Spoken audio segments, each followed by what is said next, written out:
Olá pessoal, tudo bem? Que bom estar aqui com vocês, não é?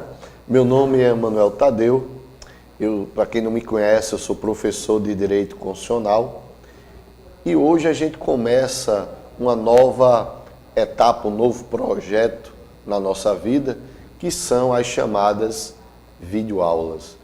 Espero que vocês gostem desse novo ambiente de trabalho, né? Que quem já está acostumado a trabalhar comigo só nas aulas presenciais, agora não, agora onde você quiser me levar, você pode levar, tá certo, pessoal?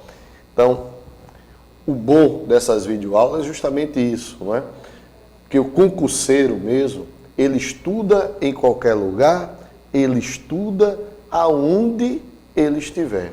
E esse projeto justamente é para levar o direito constitucional aonde você esteja, para você estudar em qualquer lugar. Tá certo? Tranquilo? Então, ó, presta atenção. O nosso conteúdo vai ser simples, não é? Nós vamos tratar de direitos e garantias fundamentais, repartição de competência, vamos ver poderes. Então, tudo dentro da matéria específica para concurso público, ou seja, aqueles temas que mais caem em concurso público. É isso que a gente vai trabalhar. Espero que vocês gostem, não é? E bola para frente. Então, sem perder tempo, sem demora, vamos lá começar a estudar. Primeiro ponto, pessoal, um grande problema em concurso público é saber estudar para concurso público. Muitas pessoas chegam para mim e perguntam: Manuel, como é que eu faço para estudar para concurso público? Quantas horas? Pessoal, acho que esse é o grande problema do concurseiro. É como estudar para concurso público. Então, antes da gente começar a aula, algumas dicas que são importantíssimas para vocês. Primeira dica: tenham um bom livro, né? Um bom livro de cabeceira, isso é importantíssimo, né? Então pega aí, tem vários manuais de direito constitucional,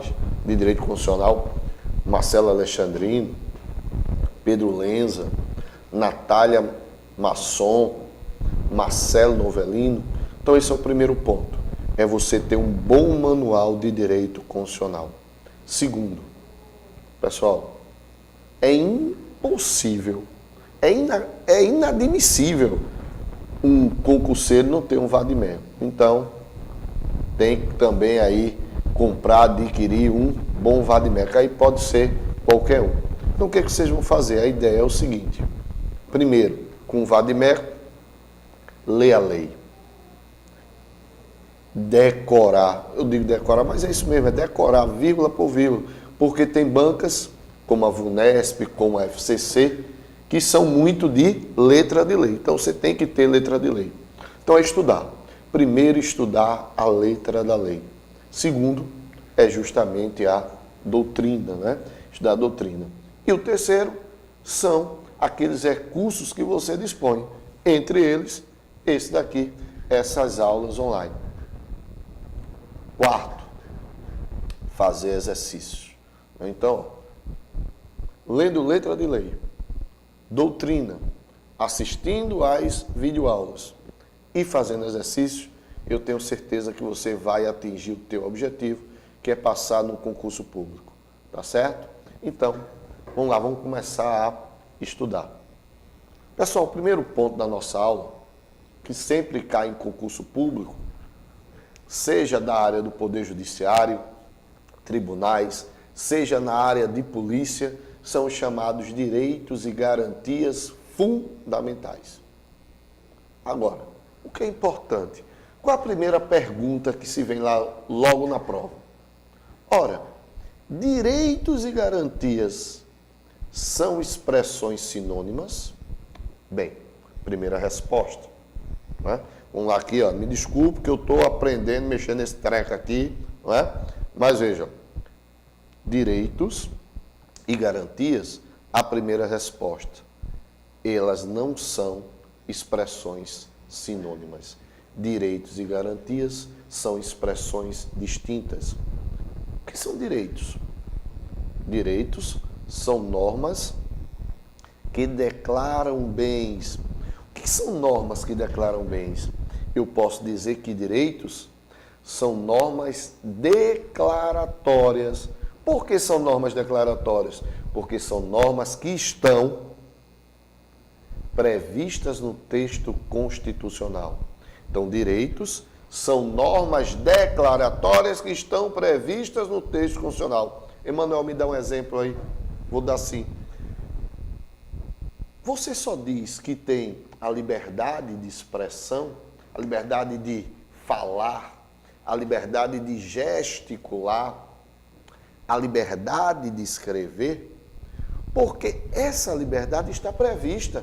Prevista onde? No artigo 5º, inciso 4º, quando ele diz: é livre a manifestação do pensamento, sendo vedado o anonimato.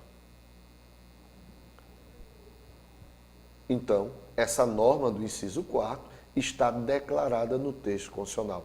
Manuel, me dá mais um exemplo aí, Manuel, que esse é insuficiente. Vamos lá. Ó, você hoje vai sair, você vai viajar, você tem a liberdade de locomoção.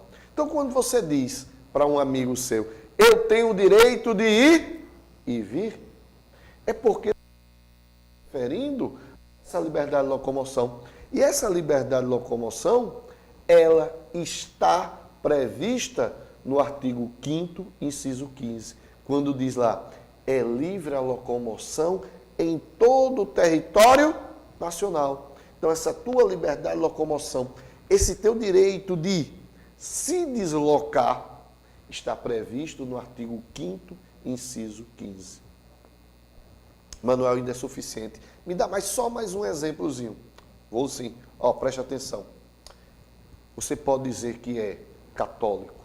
Você pode dizer que é protestante. Você pode dizer que é espírita. Você pode dizer que é Hare Krishna. Por quê? Porque o artigo 5º, inciso 6º, te diz que é inviolável a liberdade de crença. Então, se hoje você possui uma crença, você acredita em Deus ou algo superior, é porque essa tua crença aí está prevista no texto constitucional. Então, vejam, mais uma vez, esses direitos estão aonde? Declarados no texto constitucional. E esses que eu falei estão declarados lá no artigo 5º da Constituição. Bem, mas aí, veja, o Estado pensou o seguinte: eu não posso só declarar direitos, porque declarar direitos apenas ao indivíduo não assegura eles o seu exercício. Então, declarar apenas direitos ao indivíduo não os assegura esse indivíduo de exercê-los. Aí que o Estado criou, então, veio a questão das garantias, né? Veio a questão das garantias. Deixa eu apertar aqui. Aqui, o vermelhinho aqui. Pronto. Então, ó, as garantias. E o que são essas garantias? São normas assecuratórias. Vejam só. Enquanto os direitos declaram, as garantias asseguram o direito declarado na norma constitucional. Não é? Então, vejam. Então, essas garantias são instrumentos através dos quais se assegura o exercício dos aludidos direitos, ou seja, dos direitos que foram declarados. Me dá um exemplo aí, Emanuel, por favor.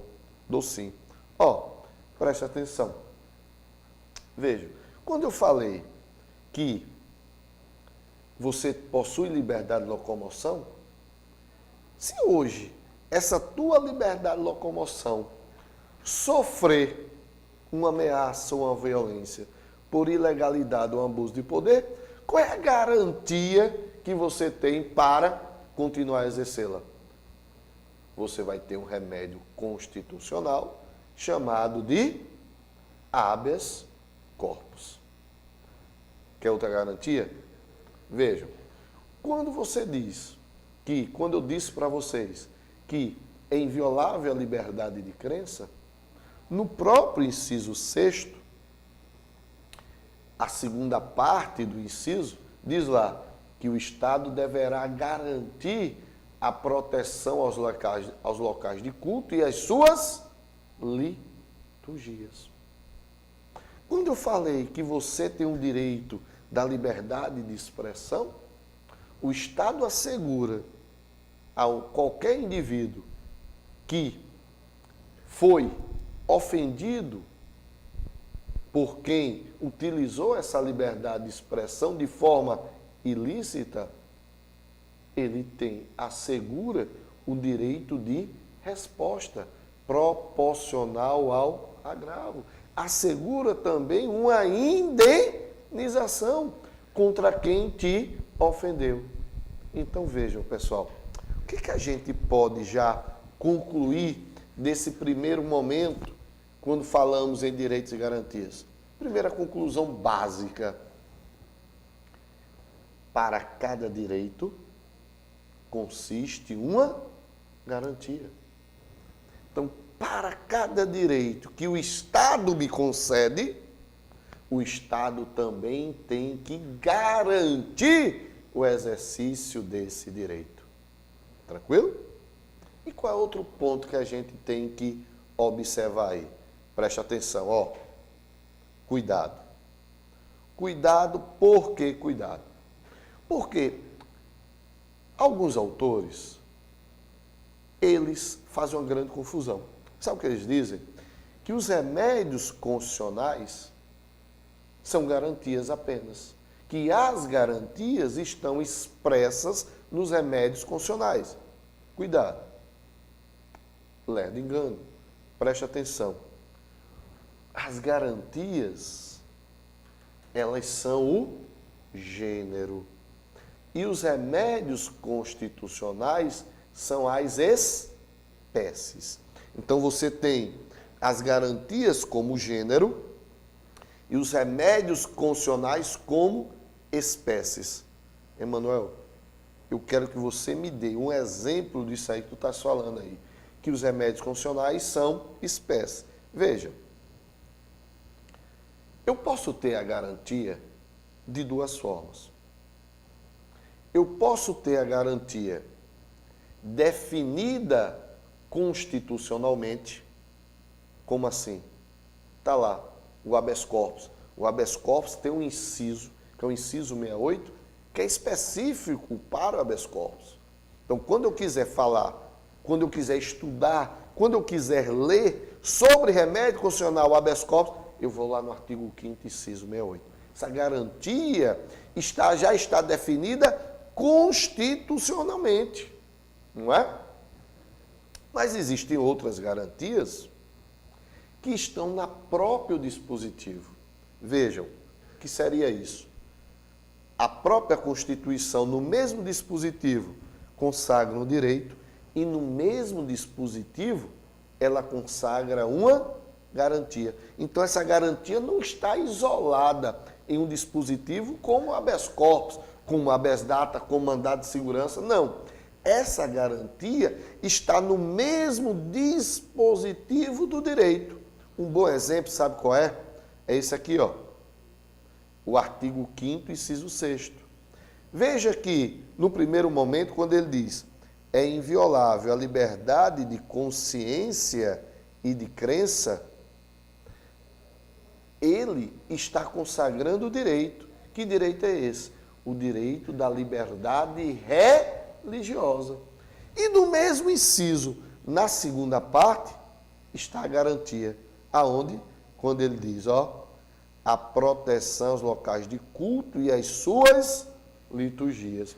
Então, no primeiro momento, quando ele fala da liberdade de consciência e de crença, do livre exercício dos cultos religiosos, ele consagra um direito.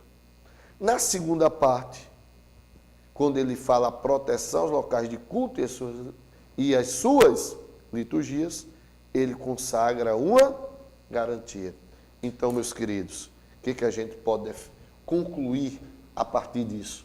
É que as garantias podem estar na própria norma, junto com o direito, no próprio dispositivo, ter direitos e garantias, ou essas garantias podem vir em dispositivos isolados. Exemplo, os remédios constitucionais. Beleza? Tranquilo? Bem, então terminamos essa primeira parte, né? Que é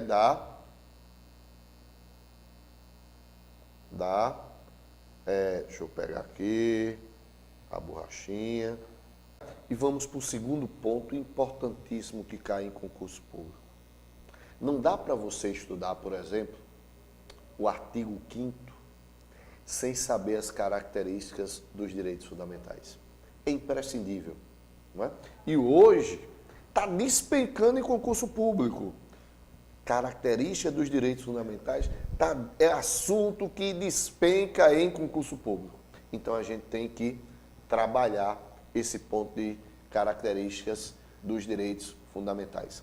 A primeira característica é a historicidade.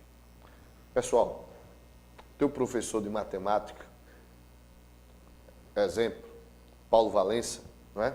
Professor aqui do NUS, ele vai te dizer o seguinte, que 2 mais 2 é igual a 4.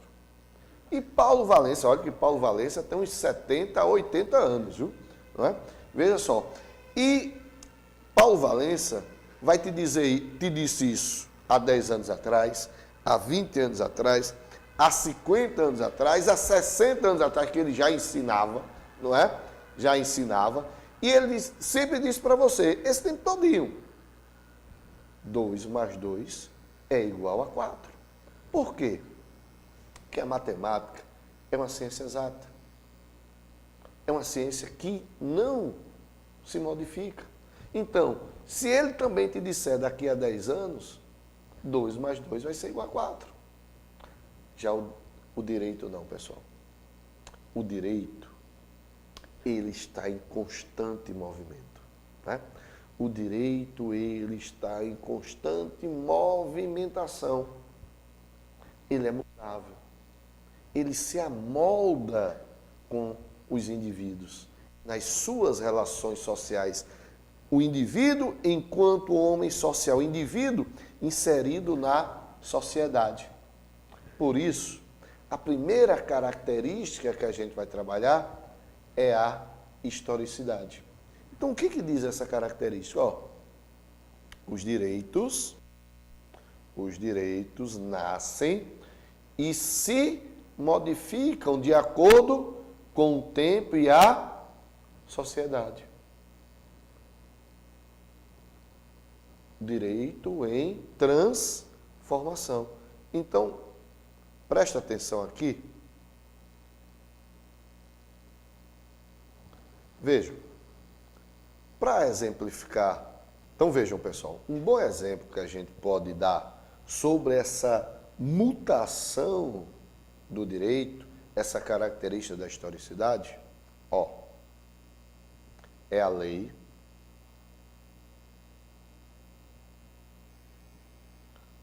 11.106 de 2005.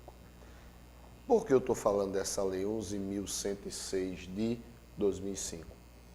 Porque essa lei, ela veio descriminalizar alguns crimes.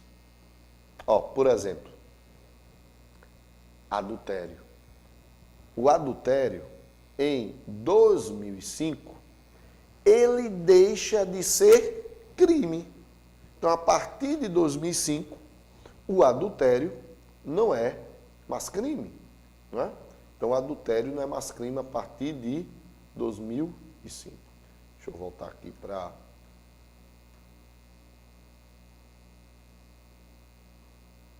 Pronto, vamos lá. Então, vejam, em 2005, o adultério deixa de ser crime. Mas, Emanuel, por que adultério deixa de ser crime? Simples. Porque o Estado, ele não se baseia mais na ideia de o casamento é indissolúvel. Veja, o Código Civil de 1916, ele diz, o casamento é indissolúvel. Então, qual era a ideia? O que Deus uniu, o homem não separa, né? Então, agora o que o Estado pensa? Não, tem nada a ver o que Deus une o homem separa. Eu não conheço, Estado, não sei essa ideia de amor, essa ideia de que o amor é para sempre. Eu não compreendo isso. Eu compreendo que Estado, casamento para o Estado é um contrato firmado entre duas pessoas. E nesse contrato, se não houver cláusula de fidelidade, acabou-se. Não tem adultério. Entenderam aí? Então vejo, estou querendo que ninguém seja adúltero aqui não, viu pessoal? É só o exemplo da questão. Porque senão aí alguém pode dizer, não professor, pensei que adultério não era mais crime, porque senão as prisões estavam cheias. Claro, também tem essa possibilidade, mas na verdade não é essa. A ideia de que o casamento passa a ser um contrato, não é? Firmado entre duas pessoas, e não a ideia eu te amo, você me ama, e sim a ideia de contrato. Outro exemplo, não é, que a gente pode dar é a questão da sedução de mulher honesta. Então a lei 11.106/2005 veio dizer, descriminalizar a partir de hoje, seduzir mulher honesta não é mais crime. Pelo amor de Deus, não estou dizendo que não exista mais mulheres honestas. Mas o conceito de mulher honesta do Código de Penal de 1940, pessoal, obviamente não é o mesmo conceito de hoje, 2015, né? E até mesmo em 2005, quando a lei foi descriminalizada, né? A ideia que não já escutou aquela música, Amélia, que era a mulher de verdade, né? Então a ideia de mulher honesta era aquela mulher submissa, né? Que vivia para servir o marido. E hoje, tenho certeza que vocês meninas aí que estão me assistindo vai dizer, epa, Emanuel, que esse negócio de mulher submissa comigo não. Claro que não, porque hoje a ideia de mulher honesta, a gente pode ter N conceitos entre eles, dizer que mulher honesta hoje é aquela mulher companheira, né? Está lado a lado com o marido. Então vejam, o que é importante é vocês saberem que esses conceitos foram evoluindo. Então, chegou um tempo que esses crimes não cabiam mais na sociedade. E um melhor exemplo que a gente pode dar, que está, inclusive, logo disposto na Constituição, é dizer que homens e mulheres são iguais. Não é? Que antigamente você não tinha essa noção de igualdade entre homens e mulheres. E hoje você tem. Então hoje eu posso dizer, segundo o artigo 5º, inciso 1º, que homens e mulheres são iguais em direitos e obrigações. Claro que vai ter algumas distinções, mas essas distinções a gente deixa para quando a gente estiver trabalhando os direitos em espécie, tá? Então veja, qual seria a segunda característica? Que não é bem uma característica, né? Me desculpem. É dentro da característica historicidade, hoje, muitos livros e algumas provas buscam o quê? Trabalhar essa linha do tempo da historicidade. Ou seja, quando os direitos fundamentais surgiram e a sua evolução. Antigamente, vocês vão ver alguns livros, os livros trabalhavam em gerações. Direitos de primeira geração, segunda geração, terceira geração. Mas hoje a própria doutrina viu, geração. Geração dá uma ideia de início e fim. Então trocaram esse termo hoje de geração por dimensão. Então hoje, essa evolução dos direitos fundamentais dentro da característica historicidade, ainda estamos dentro da característica historicidade, esses direitos, essa evolução, eles são trabalhados em dimensões. Na verdade, são 5 dimensões, tá? Mas nós só vamos trabalhar 3. Emanuel, por que a gente só vai trabalhar 3? Simples. Porque a 4ª e 5ª dimensão não existe uma corrente majoritária entre os doutrinadores. A 1ª, a 2ª e a 3ª, tranquilo. Não existe discussão. Mas a 4ª e a 5ª, sim. Então, na verdade, só vamos trabalhar as 3 dimensões que não geram discussões jurídicas. Porque, concurseiro, uma dica importante. O que vale não é a opinião tua, ou do professor Emanuel, ou do professor Pedro Lenz, ou do professor Alexandre de Moraes, grandes mestres do direito. O que vale é o que a banca acha. Então, o grande boom, não é? Um grande bizu aí para vocês, concurseiros, vocês têm que pegar o que a banca acha que é. Então, se a banca acha que é azul, mesmo que você discorde, mas você vai marcar que aquilo é azul, tá certo? Então, vamos lá, os direitos de primeira dimensão. Então, veja, esses direitos de primeira dimensão têm sua origem, sabe aonde? Na França, né? Então, os direitos de primeira dimensão têm sua origem na França. Quando eu digo França, logo após a Revolução Francesa. Então, a Revolução Francesa, ela foi muito importante, não é? Para a criação, para a evolução dos direitos fundamentais. Então, esses primeiros direitos, chamados direitos de primeira dimensão, não é? Eles surgem pós-Revolução Francesa. Então, está aqui primeira geração, né? Mas lembre-se, não é? A ideia de dimensão e não de geração. Então, esses primeiros direitos são denominados liberdades públicas. São chamados direitos civis e políticos. E por que, Manuel, são chamados direitos civis e políticos? Porque é simples. Antes da Revolução Francesa, vivíamos em o quê? Em um Estado absolutista, né? O rei é que dizia tudo. O rei mandava em tudo.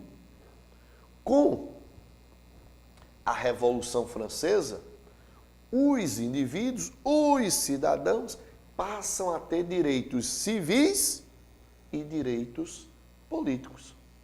Por isso que são chamados esses direitos de liberdades públicas e atingem tanto direitos civis como direitos políticos. E que direitos são esses? Eles abrangem as chamadas 4 liberdades clássicas. Cuidado, viu, pessoal? Porque é muito comum na prova colocar esses 4 liberdades clássicas em direitos de segunda dimensão. Mas essas 4 liberdades clássicas são direitos de primeira dimensão. Quais são elas? Vida, liberdade, segurança e propriedade. Tá certo? E outro ponto importante. Esses direitos também são chamados de direitos negativos. Por que direitos negativos? Simples. Porque o Estado não interfere na vida do indivíduo. Então, vejam, são direitos chamados de liberdades públicas. Quais são essas liberdades? Vida, liberdade, segurança e propriedade. E também são chamados de direitos negativos. Direitos negativos por quê?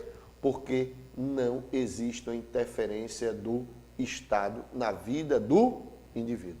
Beleza, pessoal? Vou fazer o seguinte agora.